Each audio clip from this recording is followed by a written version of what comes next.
Hello, everybody. Welcome to the newest episode of Moff's Movie Show. I'm your host, as always, Johnny Bravo, and there's a lot to talk about. I took off a week, so I had to talk about Bond. I want to talk about The Last Duel, which is a movie that's not doing well at the box office right now, but it's a great film. And I want to talk about Halloween Kills. But let's get this off the dome right away. I'm not going to make a whole video about it, but Batman. The Batman, directed by Matthew Reeves. A new trailer came out during DC's Fandom, along with footage for a lot of other projects with Flash, the new Aquaman, The Lost Kingdom, the Shazam and the Fury of the Gods, Black Adam, a whole bunch of stuff. But the Batman trailer, it's great. Oh, Zoe Kravitz. Please. She's Zoe Kravitz. What more do you have to say? Damn! I'm riding a pretty incredible high off that trailer the last 24 hours or so. But what I really want to talk about is movies today. I mean, I'm always all about the movies, but I'm really all about the movie reviewing today. So, James Bond, No Time to Die. It's the last Daniel Craig movie. After this, we're going to get a new Bond some way, somehow. And I've been, up and down with his movies. I love Casino Royale. Quantum of Solace, Skyfall, Spectre, I really liked it, and then I kind of, fell off of it. I just, And this is probably my second favorite behind Casino Royale. I had a really good time with this. It's a long movie, but I never felt its runtime. I was really engaged in the story. I love Daniel Craig in this movie, and I wasn't expecting to be as engaged in the plot line with Léa Seydoux's character as I was. And I really like the progression of his character in this. The action is insane. The movie looks so good. The cinematography is chef's kiss, beautiful the whole way through. The music from Hans Zimmer is Hans Zimmer-y, but I love Hans Zimmer, so you bring in some of the Hans Zimmer isms for his musical score with the Bond music, and great. The movie's also pretty funny. There's a lot of great little quippy one-liners that kind of add a much-needed levity to this story. My only big issue with this movie is Rami Malek's character, the villain, Safin, whatever the hell his name is. Weak, and I hate that I hate that the movie ends the way it ends with so much emphasis on his character without spoiling anything. Even though I think this movie is a beautiful send-off for Daniel Craig's Bond, his character, his motivations, I didn't really understand it, and I didn't really care for anything with his character besides the opening sequence of the movie, which I thought was incredible. But other than that, I can't wait to watch this again. I'll definitely buy it when it comes out on Blu-ray and 4K and all that. And if you're a Bond fan, if you've been watching these Daniel Craig movies, can't recommend this enough. I think you'll probably find a lot of entertainment value in this, and you'll probably really enjoy the send-off for Daniel Craig. Where we go from here, I don't know. I want more of a throwback Bond now.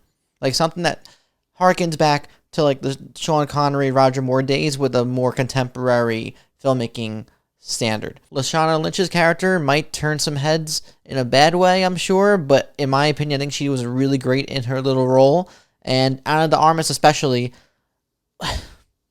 she reminded me in this movie of being presented with a vodka pie, a beautiful vodka pizza pie, eating the first slice and being ooh, my God, that's some of the best pizza I've had in my life. And then looking to the left for some reason, because I don't know, you're just distracted by something. You look back, that pizza's gone. I can't get to indulge myself in the rest of that pie. No, because it's gone. You got that one little slice. That's it.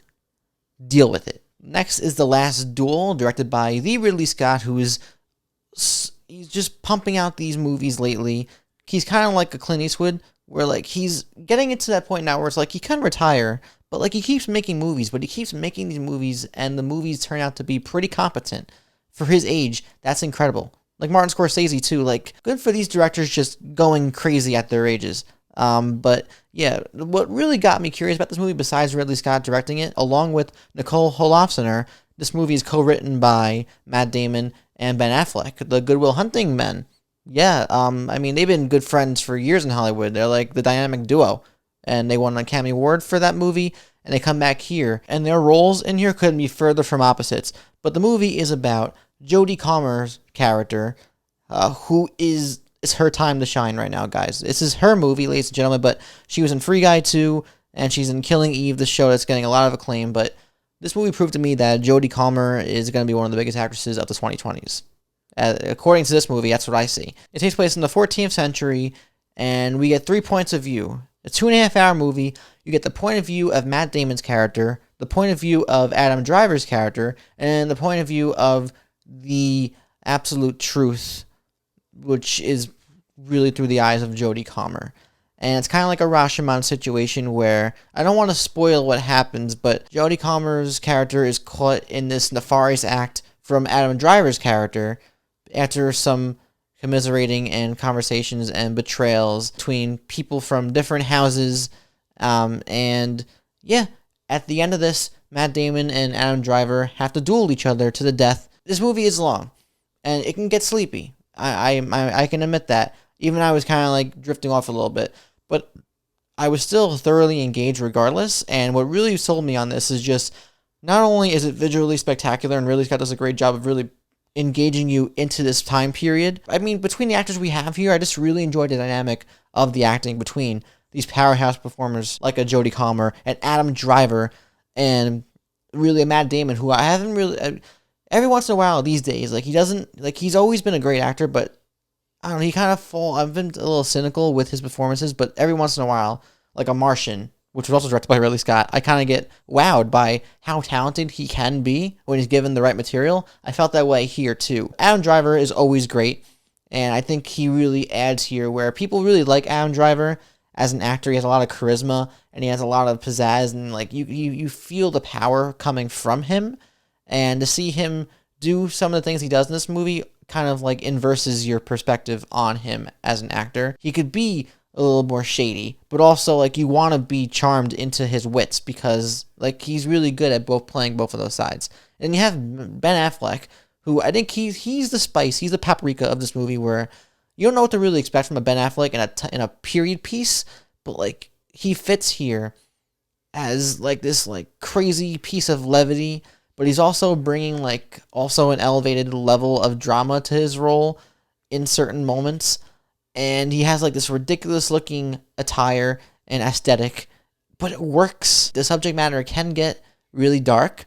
It does get really dark, but I think it pays off to get to that ending. The movie is called The Last Duel, so there is a duel in this, and I think that the movie is all about really solidifies and brings everything together, and it coalesces into a conclusion that leaves you sort of breathless. Like, you're just kind of like, oh my God, it's over.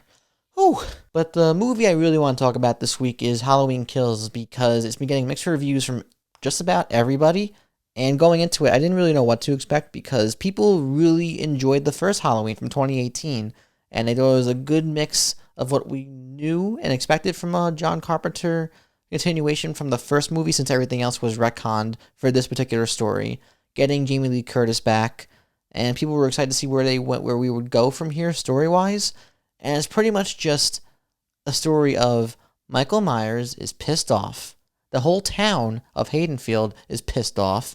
And it's like this big, giant wrestling match of who's going to come up on top. Like, Michael Myers wants to kill absolutely everybody. He doesn't give any shits. And the town of Haddonfield also is tired of his crap after 40 years of murder. And they want to kill him too. So, and then you have Jamie Lee Curtis, who, I'm not really spoiling anything from saying this. She is sidelined for the majority of this movie because they're kind of setting up this is the middle chapter of a 3-movie story arc. I wasn't expecting to really like this movie, and I did. And I think it's like it falls in line with a lot of the other Halloween sequels where I could probably just turn this on and enjoy it for just its pure untamed brutality, which I kind of really enjoyed in this particular movie because they set you up of just how insanely unstoppable of a force Michael Myers is. And he's killing everybody in this. Not to spoil, but like he's an unstoppable force. And you're watching it because you just want to see what he's capable of doing, what he's going to do, who he's going to kill. On the other side of that, you have the town of Haddonfield, and you have a lot of these characters from the first movie who are grown up now, and they want to take down Michael Myers, like a Tommy Doyle, who's played here by Anthony Michael Hall, which you may recognize from The Breakfast Club, or the main girl who is apparently a real housewife of Beverly Hills. I don't know. She was good in the movie, but you have all these characters who are now grown up and they feel some type of way from the trauma of what they experienced years and years ago. And I really enjoyed the idea of that. I do think the execution wasn't the best, and I agree with people, a lot of people, where it feels like a lot of the thing we're talking about how mob mentality doesn't really solve people's problems, and it can honestly lead to more consequence. I like the idea of that, even though it kind of, there's a point in the movie where they kind of literally just focus on this moment of how mob mentality is wrong, and look what they caused, look what they did because of that. Some of the kills are really creative, really brutal, and they don't shy away from the kills in this. Like, you really get a moment or two and a beat to like watch these people get murdered viciously. And if you're not into that, if you're faint of heart, you can't watch this. The ending pissed me off, but in a good way, where I can't wait to see what happens in the conclusion and the ending of this story. And it made me mad, but like it elicited an emotion in me where I was like, "What?" But also at the same time, the people of Haddonfield are so stupid. So the whole movie, like I mentioned, is about the town going after Michael Myers. So you have a big group of people who are like, all right, let's go after him. And what do?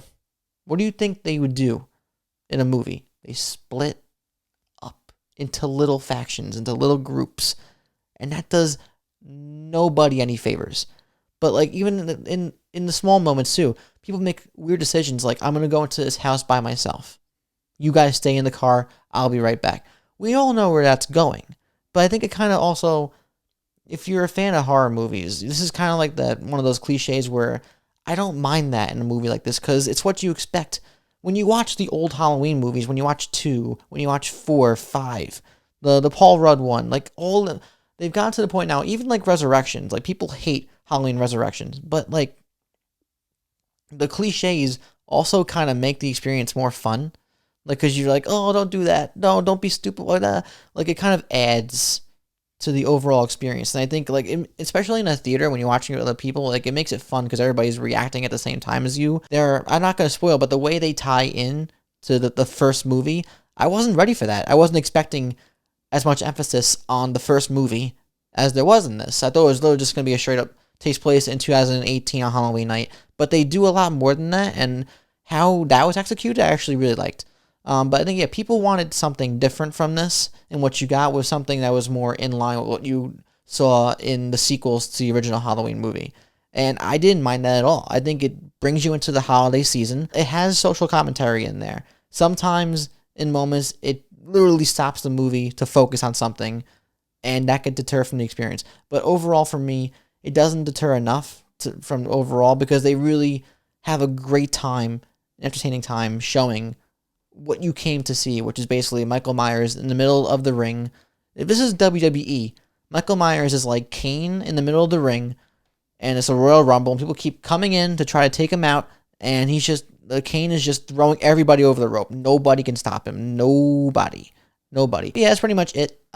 If you enjoyed watching me talk about movies for the past 10-15 minutes, and you haven't already, you can like the video, you could subscribe, you can comment down below. Have you seen any of these movies I talked about today? Also, what do you think of DC Fandom? Are you excited for the Batman or any of the DC movies that they talked about in that event? This week is Dune. I talked about this in the first episode of the Mops Movie Show back in July, where we'll talk about it next week, because I'm still contemplating whether or not I'm excited for this. I am, but at the same time, people have been hyping this movie up like it's the next Star Wars, like it's the next Lord of the Rings. I just don't think audiences cared as much about Dune. I don't. That's just me, though. If the movie is successful in the box office next week, I will eat crow. But right now, I'm saying I just don't see it. I can't see that translating. But yeah, let's talk about any of this stuff down below. I'll see you guys next week. Hope you have a good week. Stay safe. If you're seeing movies, stay safe and enjoy. And hopefully we have a great week ahead of us. Let's see how Dune goes. See you guys next time. Love y'all. Peace.